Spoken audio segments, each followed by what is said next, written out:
नमस्कार, स्वागत है आपका और मैं हूं आपके साथ लता। बड़ी खबर आपको बता रहे हैं। जी हां, विधानसभा चुनाव से ठीक पहले अखिलेश यादव को लगा बड़ा झटका, क्योंकि साफ तौर पर जिला पंचायत अध्यक्ष के चुनाव में विधानसभा चुनाव के लिए ही बीजेपी का रास्ता साफ होता दिखाई पड़ा है। जी हां, आपको बताते चले कि उत्तर प्रदेश में जिला पंचायत अध्यक्ष के चुनाव में 75 सीटों में से 67 सीटें बीजेपी ने जीत हासिल कर ली है, जिसके बाद से ही लगातार अखिलेश यादव से लेकर तमाम छोटे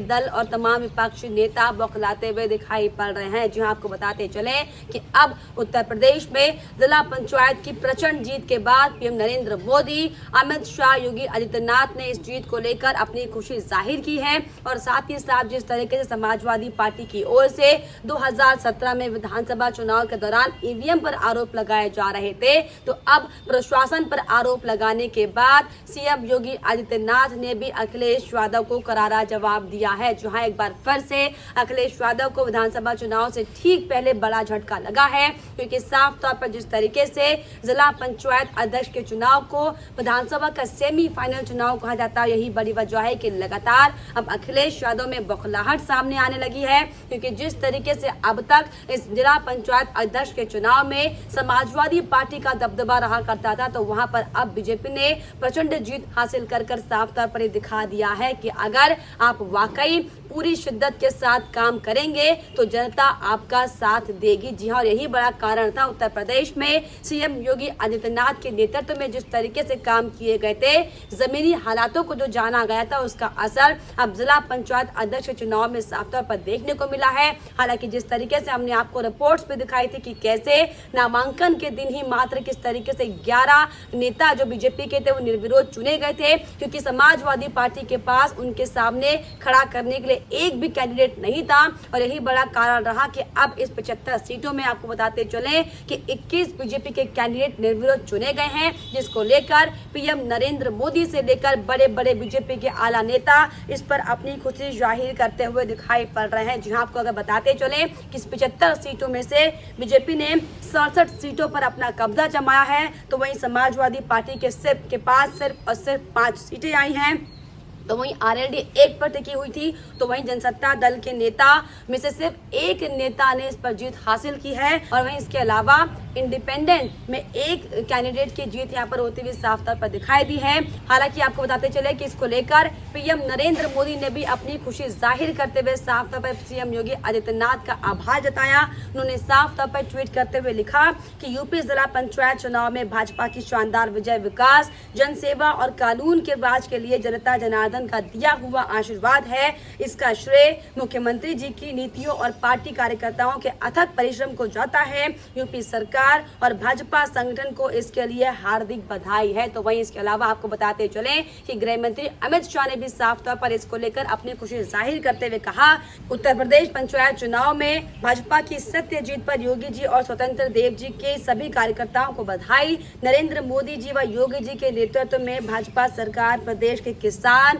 गरीब व वंचित वर्ग की आकांक्षाओं को पूरा कर प्रगति के नए मापदंड स्थापित करती रहेगी। तो साफ तौर पर जिस तरीके से तमाम विपक्षी नेता अपनी राजनीतिक बिसात बिछाने की कोशिश करते हुए दिखाई पड़ रहे थे, फिर चाहे वो राहुल गांधी हो, फिर चाहे वो अखिलेश यादव हो, फिर चाहे वो राकेश टिकैत हो, लेकिन आपको बताते चले कि अब जो उत्तर प्रदेश में जिला पंचायत अध्यक्ष का जो चुनाव हुआ है, इससे साफ तौर पर आप प्रदेश वासियों का मूड समझ सकते हैं कि आगामी विधानसभा चुनाव में किस तरीके से अखिलेश यादव को करारी हार का सामना करना पड़ेगा। और ये सिर्फ और सिर्फ विधानसभा चुनाव का सेमीफाइनल था। जहां इसको लेकर आपको बताते चले कि सीएम योगी आदित्यनाथ ने भी अपनी प्रतिक्रिया दी है। उन्होंने साफ तौर पर ट्वीट करते हुए अपना खुशी जाहिर करते हुए कहा कि त्रिस्तरीय पंचायत चुनाव के जिला पंचायत अध्यक्ष के लिए विजय सभी प्रत्याशियों को मेरी ओर से हार्दिक बधाई। आप सबकी ये जीत भारत की पंचायती राज व्यवस्था की ओर अधिक मजबूती प्राप्त करेगी, जहां आप सभी के उज्जवल कार्यकाल के लिए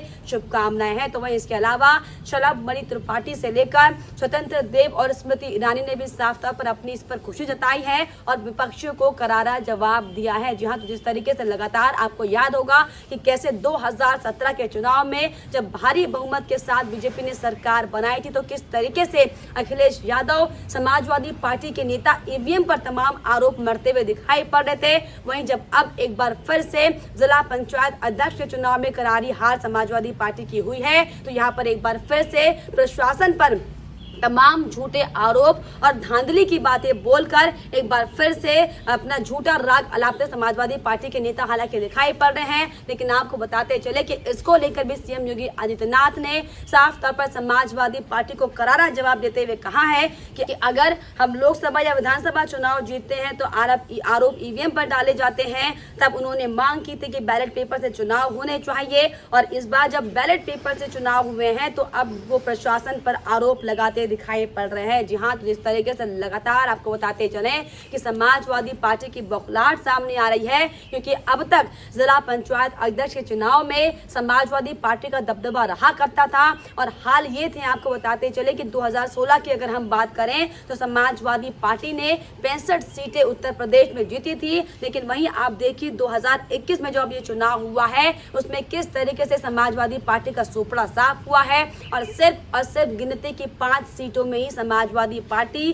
सिमटती हुई दिखाई पड़ी है। हालांकि इसको लेकर आपको बताते चले कि राकेश टिकैत जो लगातार अपनी राजनीति चमकाने का काम कर रहे थे, किसान आंदोलन की आड़ में किस तरीके से तमाम विपक्षी नेताओं का साथ देते दिखाई पड़ रहे थे। लेकिन आपको बताते चले कि राकेश टिकैत तक अपना गढ़ नहीं बचा पाए हैं, और जिस तरीके से मुजफ्फरनगर से लेकर गाजीपुर बॉर्डर से लेकर तमाम अलग अलग जगह पर वो अपनी रैलियां कर रहे थे, तमाम तरह का प्रदर्शन किया जाता। आपको बता दें कि वहां पर भी लोगों ने राकेश टिकैत को समर्थन नहीं किया है। वहीं दूसरी ओर अखिलेश यादव की अगर हम बात करें तो मैनपुर सीट जो कि अखिलेश यादव का गढ़ कहा जाता है, समाजवादी का गढ़ माना जाता है, वहां पर भी करारी हार का सामना समाजवादी पार्टी को करना पड़ा है। तो साफ तौर पर जिस तरीके से आपको बताते चले कि तमाम एक के बाद एक झटके विपक्षी पार्टी को जो लगते हुए दिखाई पड़ रही है, बड़ा इशारा करते हैं कि आगामी विधानसभा चुनाव में समाजवादी पार्टी से लेकर तमाम उन विपक्षी नेताओं को मुंह की खानी पड़ेगी जो सिर्फ और सिर्फ झूठी राजनीति करते हुए उत्तर प्रदेश में दिखाई पड़ रहे हैं,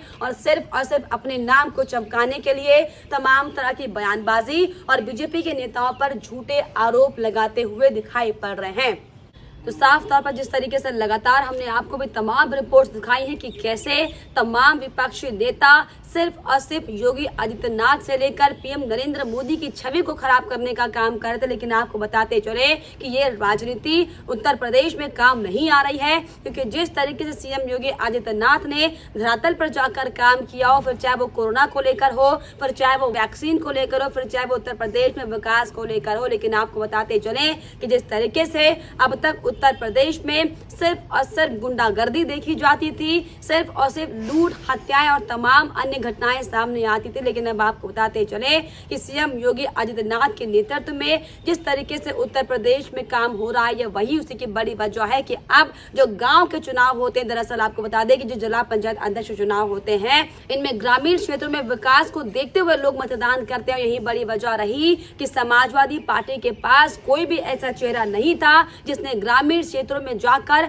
धरातल पर जाकर लोगों के लिए विकास के काम किए हो। जी हाँ, ये बड़ी वजह थी कि लगातार उत्तर प्रदेश में सीएम योगी आदित्यनाथ के नेतृत्व की सराहना हो रही है। लेकिन आपको बताते चले कि सीएम योगी जिस तरीके से उत्तर प्रदेश के मुख्यमंत्री बने हैं, लेकिन लोग अब ये चाहते हैं कि सीएम योगी आदित्यनाथ को देश का प्रधानमंत्री तक बना दिया जाए, ताकि जिस तरीके से उत्तर प्रदेश को उत्तम प्रदेश बनाने का काम सीएम योगी आदित्यनाथ ने किया है, उसी प्रकार से पूरे देश में एक नए देश का विकास करने का काम सीएम योगी आदित्यनाथ करे। लेकिन आपको बताते चले कि वाकई जो खबर है हमारे लिए बहुत ज्यादा इंपॉर्टेंट है, क्योंकि जिस तरीके से उत्तर प्रदेश में विधानसभा चुनाव नजदीक है, और तमाम जो चाहे अगर हम कांग्रेस पार्टी की बात कर लें तो कैसे प्रियंका गांधी वाड्रा पश्चिमी उत्तर प्रदेश में अपनी बिसात बिछाने में लगी हुई है। लेकिन आपको बताते चले कि पश्चिमी उत्तर प्रदेश में भी साफ तौर पर बीजेपी का गढ़ दिखाई दिया है, क्योंकि जिस तरीके से 24 के आसपास जो उत्तर प्रदेश में बीजेपी के नेताओं ने जीत दर्ज की है, ये वाकई साफ तौर पर दिखाता है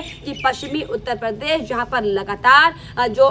कांग्रेस की तमाम बड़े नेता अपनी एक बिसात बिछाने में लगे हुए हैं, वो पूरी तरीके से निराधार है। क्योंकि जिस तरीके से अब जो नतीजे जिला पंचायत चुनाव के आए हैं, इसको लेकर साफ तौर पर स्पष्ट हो चुका है कि आगामी विधानसभा चुनाव में भी साफ तौर पर अखिलेश यादव को इसी तरीके का झटका लगेगा। हालांकि लगातार वो ये कहते हुए दिखाई पड़ रहे हैं कि जिस तरीके से बंगाल में बीजेपी का सुपड़ा साफ हुआ है, इसी तरीके से उत्तर प्रदेश में बीजेपी का सुपड़ा साफ होगा। लेकिन लेकिन आपको जानकारी होगी कि किस तरीके से बंगाल में बीजेपी ने 3 सीटों से लेकर 77 सीटों का जो रास्ता है वो तय किया है। तो वाकई ये भी एक बड़ी जीत बीजेपी के लिए देखी जा रही है। और इसी प्रकार से आपको बताते चले कि उत्तर प्रदेश में जिस तरीके से अब तक समाजवादी पार्टी का इन चुनाव में गढ़ माना जाता था, दबदबा माना जाता था, तो वहां पर किस तरीके से बीजेपी के नेताओं ने वाकई एक हरी झंडी लहराकर विधानसभा चुनाव के लिए अपना रास्ता तय कर दिया। इस साफ तौर पर दिखाता है कि ये सिर्फ और सिर्फ